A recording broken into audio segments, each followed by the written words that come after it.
Vamos falar hoje de alguns erros alimentares, quais são as suas causas e as consequências desses erros alimentares. E no finalzinho da nossa aula, vamos abordar também sobre algumas regras de higiene alimentar. Vamos falar de algumas regras para a conservação dos alimentos. Na aula passada, falamos sobre a composição de alguns alimentos ou então nutrientes e também falamos da importância de se comer corretamente e vimos quando é que nós podemos considerar uma alimentação equilibrada. Creio que ainda lembram-se o porquê que considera, quando é que nós podemos considerar uma alimentação equilibrada. É quando evita doenças provocadas por excesso ou então também por carência de nutriente e permite manter uma vida saudável. E também na aula passada ainda falamos de alguns componentes predominantes em diferentes alimentos. Estamos a falar dos nutrientes, falamos dos nutrientes energéticos, protetores e reguladores e também falamos dos nutrientes plásticos. E para hoje vamos prosseguir, vamos falar dos erros alimentares.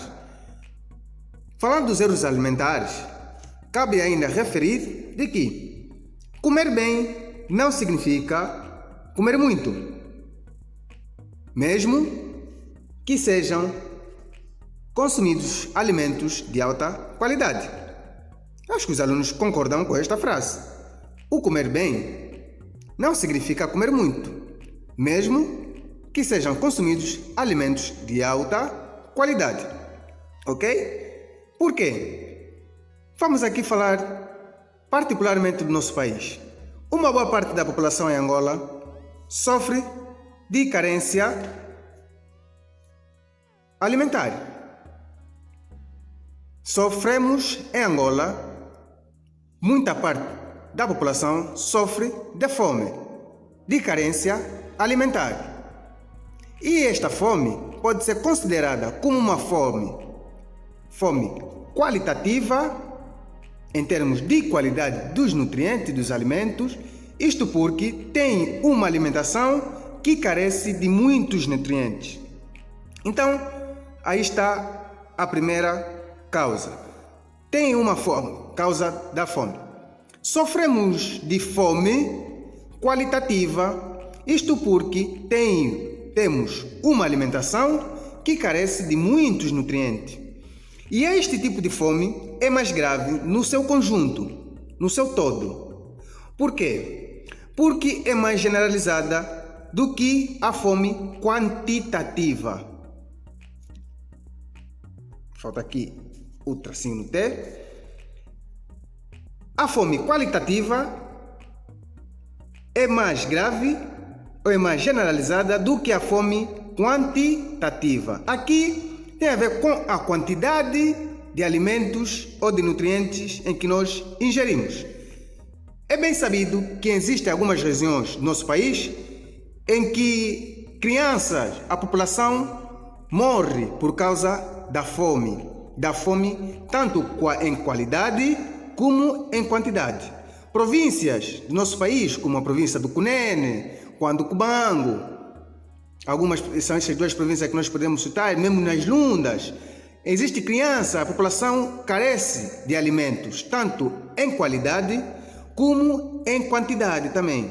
Então, estes dois tipos de fome habitam nestas populações. Muito devido também à seca, a vários fatores. Estamos a falar seca, agricultura que não avança e dentre aí fora. Então, pergunto eu agora, o que uma alimentação, nesse caso, inadequada, uma alimentação sem qualidade e sem quantidade, pode provocar? Vamos ver que uma alimentação inadequada pode provoca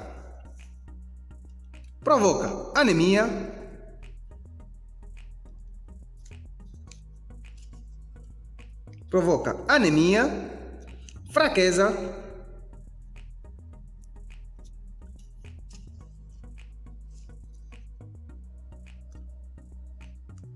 cegueira Vamos aqui, anotar aqui, cegueira.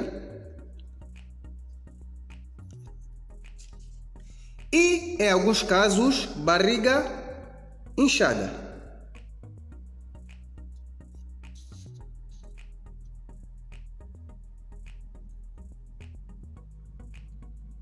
Verificamos alguns inchaços na barriga e anemia, fraqueza e também a própria cegueira. E dentre outras doenças que podem causar uma alimentação inadequada, ok? Por isto é que na aula passada nós falamos que uma alimentação equilibrada é aquela alimentação que não carece e não provoca também doenças. Mas uma boa alimentação não quer dizer que sempre temos que comer muito, mesmo que alimentos sejam de alta qualidade. Atenção, temos que comer em pequenas quantidades, mas também com nutrientes de qualidade e com diferentes tipos de nutrientes. É mais aconselhável. Estamos até aqui? Então, este foi o nosso primeiro assunto a ser tratado na aula de hoje. Vamos agora passar para as regras de higiene alimentar. Vamos ver algumas regras de higiene alimentar. Higiene alimentar vai ser a conservação dos alimentos que nós podemos aprender a fazer, podemos fazer em casa. Nas nossas casas tem meios, mecanismos que possam servir para conservar os nossos alimentos, ok? Então vamos ver. Uma boa conservação dos alimentos é muito importante se os alimentos... Por quê? Por que é muito importante a conservação dos alimentos? Porque se os alimentos estiverem mal conservados, sofrem alterações, o que faz com que os micro-organismos produzem substâncias tóxicas. Essas substâncias tóxicas são responsáveis por danos na nossa saúde, causam-nos doença, fazem-nos mal. Então, por isto é que devemos primar por uma boa conservação dos alimentos, porque esta boa conservação é muito importante, porque se os alimentos estiverem mal conservados, vão nos provocar doenças causadas por micro-organismos, que são substâncias tóxicas, ok? Então vamos ver aqui algumas regras que permitem a uma boa conservação dos alimentos.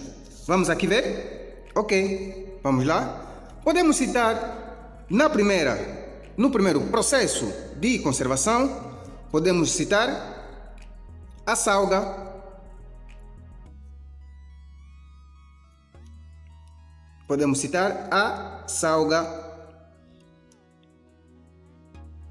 Podemos também citar ainda um outro processo de conservação, a fumagem,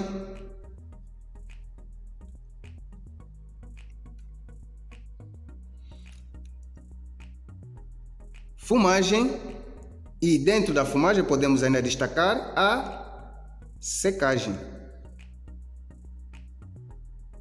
ok? Um terceiro processo de conservação dos alimentos será a congelação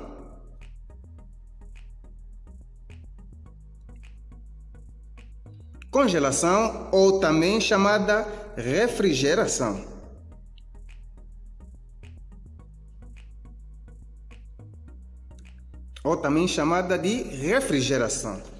Então, aqui temos os 3 tipos de processos que permitem uma boa conservação dos alimentos, dos nossos alimentos ali em casa, que podemos fazer. Dentre os 3 processos, a salga, a fumagem ou secagem também considerada, a congelação ou a refrigeração, existe um processo que é muito eficaz. Vocês sabem qual é o processo? Este processo tem como objetivo principal criar condições que impeçam o crescimento dos micro-organismos que alteram os alimentos, assim como impedem que os alimentos estejam em contato com o oxigênio do ar, que os degrada, que os estraga, ok? Qual é este processo que nós estamos a nos referir? É muito importante esse processo. Com certeza, este processo é a salga.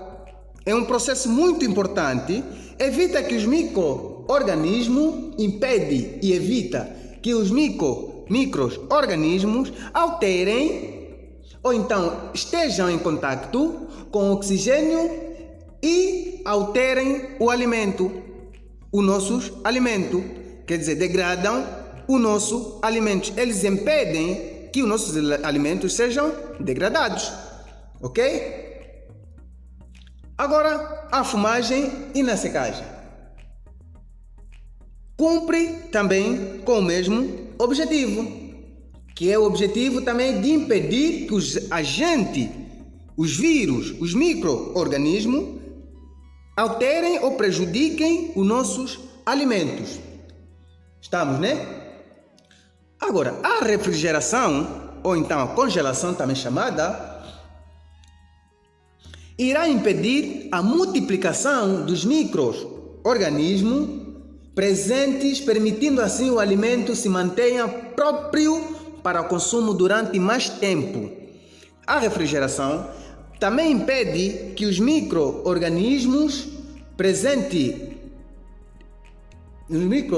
a multiplicação, impede a multiplicação dos micro-organismos e também permitem que os alimentos se mantenham próprios para o consumo durante mais tempo. Quer dizer, ele dá mais tempo de vida, este processo de congelação e refrigeração, dá mais tempo de vida aos nossos alimentos ou então aos nossos nutrientes, tá bom? Vocês ali em casa já perceberam que quando a mamãe ou o papá vai a um supermercado fazer a compra de casa, vamos dar o exemplo, comprar uma caixa de frango, comprar um chouriço em pacote, dá-se conta de que a caixa de frango vem congelada, passa por um processo de congelação ou refrigeração. Já deram conta que também o chouriço também passa por um processo de fumagem. Ou então, há chouriços ainda que passam por um processo da seca. Já deram conta também que o vinagre, a alta concentração de vinagre e alguns xaropes também tem influência na salga, não é? Então, para hoje, foi a nossa aula de hoje. Trouxemos estes dois sumários, estes dois temas, que é para nós podemos aqui fazer a nossa aula de revisão. Aí em casa, com a ajuda de um familiar, de um encarregado, ou com a mamãe, com o papá, ou então com o irmão mais velho, podem fazer um processo que permitem uma boa conservação dos alimentos. Podem fazer uma salga, podem fazer uma fumagem ou secagem e podem fazer uma congelação ou então refrigeração. Claro, com a ajuda e com o acompanhamento do papá, da mamã ou então de um adulto, tá bom? Que é por causa de alguns riscos e por causa de alguns agentes que não são permitidos. São alguns vírus, algumas bactérias, tá bom? Fiquem bem, fiquem em casa, já sabem os conselhos que eu vou passar aqui a dar, tá bom? Até ao próximo encontro.